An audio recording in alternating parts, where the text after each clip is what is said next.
The damage from the fire that engulfed a superstore in Quezon City is pegged at $500 million pesos. Our correspondent Arlene Delgado now on the line.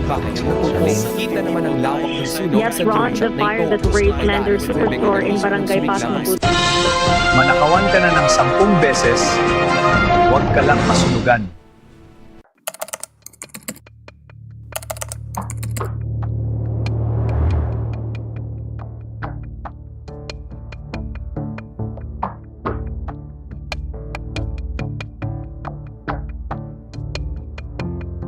Will the year of the fire horse see the stock market gallop to new highs or steady in stride? For ways investors can use feng shui to navigate the wild in business and in life, we have a feng shui expert joining us today, a trader herself, Alisa Salazar. Hi, Alisa. Thank you so much for joining us. And Kyung-hee Hwatai, what do the past horse years tell us about what's ahead? Okay, so the fire horse of 2026 is actually a special kind of year. Okay, it's a year that can truly upset balance. So it's triple fire. So fire on fire on fire. It's yang fire energy over the horse, which is the peak of summer. And all of that is happening within what we call in feng shui the period 9 or the age of fire. So whenever we see energies that are very extreme, like this one's is, there's a tendency for the status quo to be broken. A cavernous Cavite factory making housing materials went up in smoke after a small blaze, whose origin has yet to be determined, turned into a raging inferno that left scores hospitalized with varying degree burns. Let's hear the details from Pauline Requesto. With eyes still swollen, Eduardo is still waiting in front of Divine Grace Medical Center for an update regarding the condition of his son, Errol. Errol is one of the victims of the fire incident that occurred last night at Housing Technology Industry in General Trias, Cavite. Errol is suffering from second-degree burns in different parts of his body. Eduardo said that it breaks his heart to see his son in such condition. Siyempre po, magulang.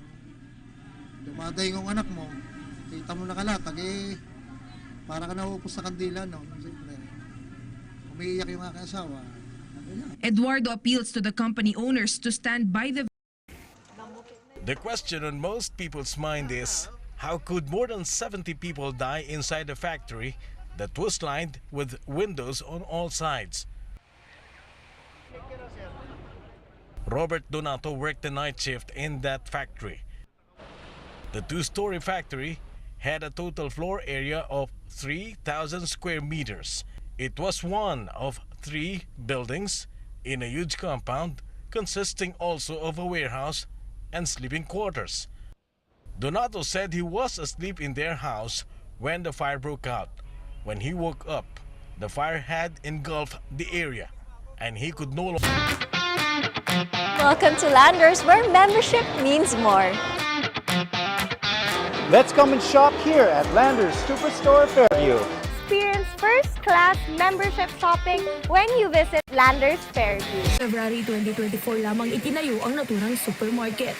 Sa inilabas na advisory, inanunsyo ang pansamantalang pagsasara ng establishmento. Patuloy pa ring inaalam ng mga otoridad ang sanhi at halaga ng pinsalang dulot ng sunog. The damage from the fire that engulfed a superstore in Quezon City is pegged at $500 million pesos. Our correspondent Arlene Delgado now on the line with the details. Arlene? Yes, Ron, the fire that razed Lander's superstore in Barangay Pasong Puti, Quezon City on January 28 has resulted in $500,000 worth of damage, according to the Bureau of Fire Protection. Nagkulay kahel na dahil sa tindi ng sunog ang bahaging ito ng Barangay Pinyahan sa Quezon City Biyernes ng gabi. Magkakatabing bahay ang natupok. Kita naman ang lawak ng sunog sa drone shot na ito. Mag-aalas 9 kagabi nang sumiklab ang sunog. Agad namang rumisponde ang mga bumbero, pero nahirapan sila dahil sa masikip na daanan. Umabot sa Task Force Bravo ang alarma at di bababa sa 28 fire trucks ang rumisponde. Naka-contribute din doon yung malakas na hangin. Doon kami medyo nagkaroon ng kaunting delay. Nung una kasi malakas naman yung supply. Pero siguro sa dami ng fire truck na dumating, talagang naantala kasi sabay-sabay bumubuga yung ating mga fire truck. Meron naman tayong hydrant na malapit dito. Yun nga lang talagang yung iba kasi hindi medyo malayo. Nakontrol ang sunog kanina mag-aalas 2 madaling araw. Umabot ng 8 oras bago tuluyang naapula ang apoy pasado alas 5 na ng umaga.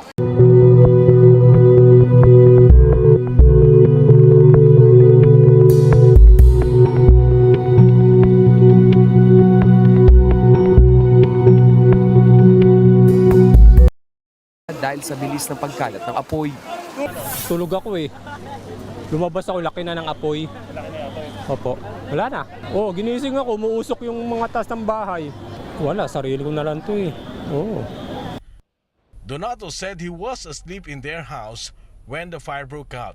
When he woke up, the fire had engulfed the area and he could no longer get near it.